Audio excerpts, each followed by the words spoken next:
A vibrant, largely democratic country and a popular tourist destination with its lively beaches and strong fishing community. But, like many of its neighbours, Senegal's also a country still wrestling with the aftermath of colonialism. With a legacy of slavery that's affected the country's economy, politics and culture.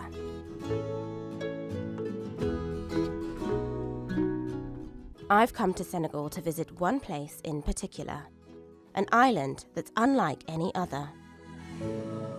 Goree is too important in our story. That combines an almost unimaginable past.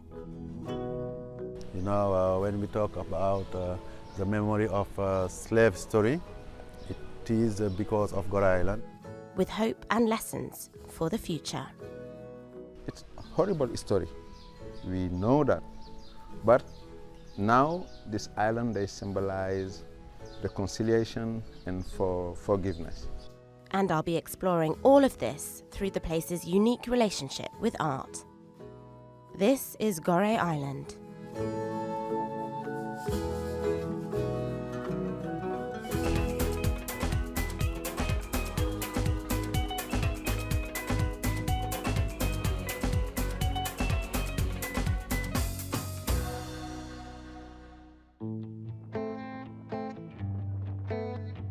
This is the only way on or off Goree Island. The distance isn't far, and nowadays there are ferries like this almost every hour.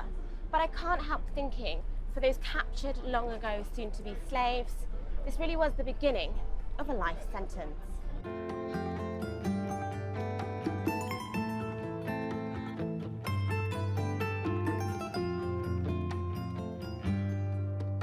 Designated a World Heritage Site by Unesco in 1978, Goree is a site of huge cultural importance for Senegal. It was ruled in succession by the Portuguese, Dutch, English and French, and was one of the centres of the slave trade between the 15th and 19th centuries. Slaves were shipped from Senegal mainland to the island, where they would be kept in one of a dozen or so slave houses before being sent to the Americas. And while most of the houses have become family homes, there's one that's still preserved in a specific moment of time.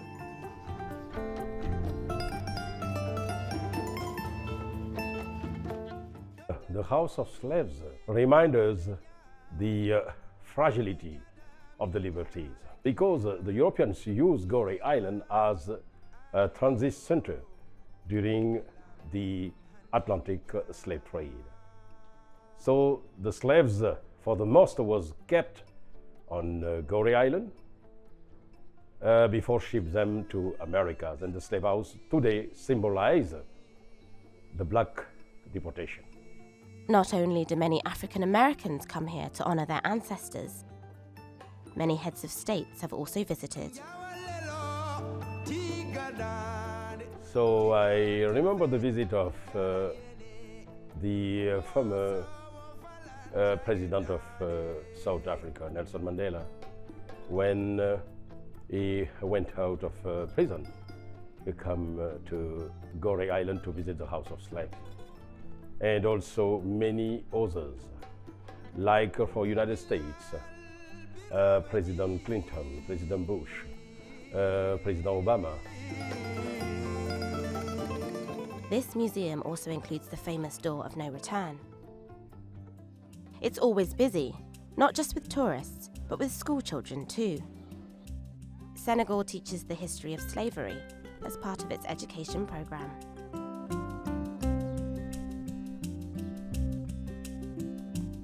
When you look at Goree Island geographically, the significance of its historical importance becomes easier to understand. It sits about 3 kilometers away from Dakar on the Great Western Bulge of Africa. To put it bluntly, it's the closest point on the continent to the Americas and was therefore a convenient passing through point for the many slaves shipped from here to the US. Throughout my time on the island, local guide El Haj looks after me. He explains there are around 1,200 people who live permanently on the island, and they really only have 2 options when it comes to work. fishing, or tourism. They need to do something for the tourists, but no, everybody don't do guide work, but somebody do that. But the population, there was artists, they play music or they do some painting art. And I suppose this island is a way of keeping that history always at the forefront of our minds. Yes, but we need to keep that. But if we don't keep that story, no more person know that, and that is not good. But at 15 or 100 years, why slavery don't coming back?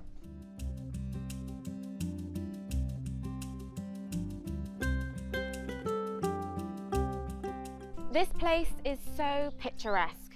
There are no cars, there are no crimes. The whole area is filled with art. But how has this island, with its dark history, been reclaimed by artists and creative thinkers? And is it really possible to paint over the sins of the past?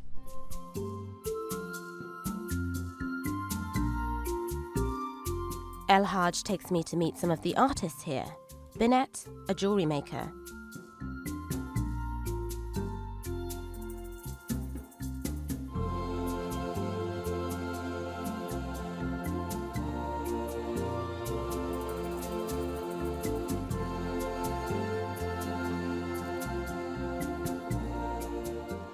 And Abdou. For Abdou, everything starts with Goree. Goree doit son importance. Goree is important to our ancestors, us Africans. It's from here that everything originates. Even the internet, the development of America. America is the first power that made everyone advance, but it's thanks to Goree. They needed workers in America, but not without the numbers they had without Goree, because Goree is close to America. Reaching from other parts of African coast to America was difficult, but from Goree, bringing slaves to America was easy. C'était facile. And then there's Ousmane Ndiaye. He's a talented sand artist. But what's surprising is where he's from. My family is from Dakar, but I'm working here. Okay, every day I take the ferry from Dakar to my place. Every day. Yeah. And what is it that you like so much about Goree Island? Why do you work here? I work here just to feed my family, you see, to show to the people my job. Ousmane's seen the draw the island has for tourists and is capitalising on that. And he's not alone. Everyone here finds a talent, something to appeal to tourists. After speaking to the artists, it's clear that art here is, at least in part, a business. They don't have the luxury of making art for art's sake.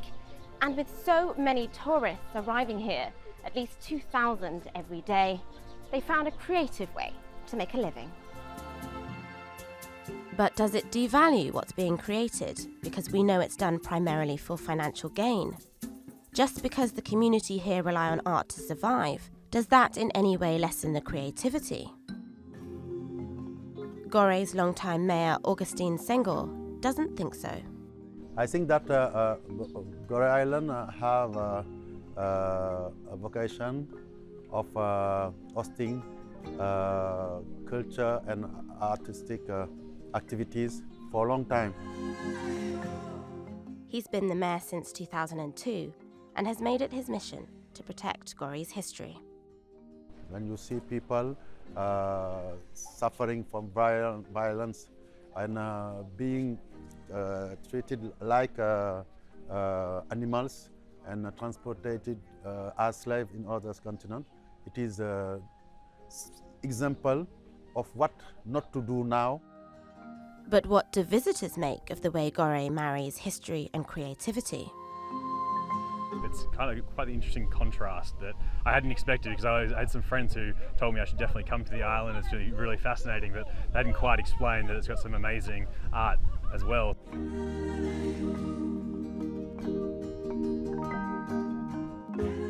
back on mainland Senegal, and I'm meeting the UNESCO Regional Advisor for Culture for West Africa, Giomar Alonso Cano, to find out exactly why Goree was designated a World Heritage Site.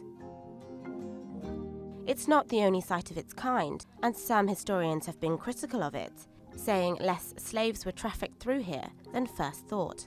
I mean, it's what we call the outstanding universal value. And Goree was inscribed because of its particular cultural significance. Is significance in terms of the memory of the transatlantic trade, and that's why it's a symbol of these atrocities of humanity and history. So oftentimes we have sites of heritage that are very important for a country or for a community. When they are important for humanity as a whole, they become World Heritage.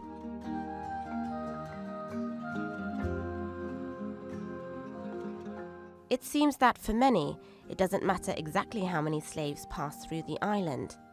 Its importance lies in what it symbolises and what it can mean as a place of reconciliation. Artist Loman Pawlitse lives in Dakar, but takes huge inspiration from the island. Goree Island is the heart. It is the heart of Dakar.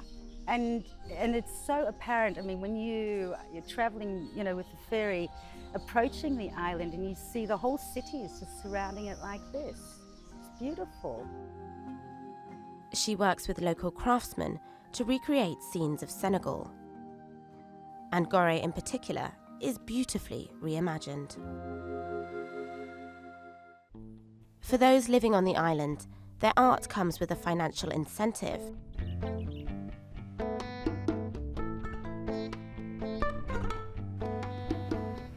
They know that tourists come for the history, but they pay for the art. But that doesn't necessarily take away from what's being produced. Perhaps UNESCO is right. Perhaps the real magic is in Goree as a symbol, as a piece of history writ large, and as a reminder to never forget.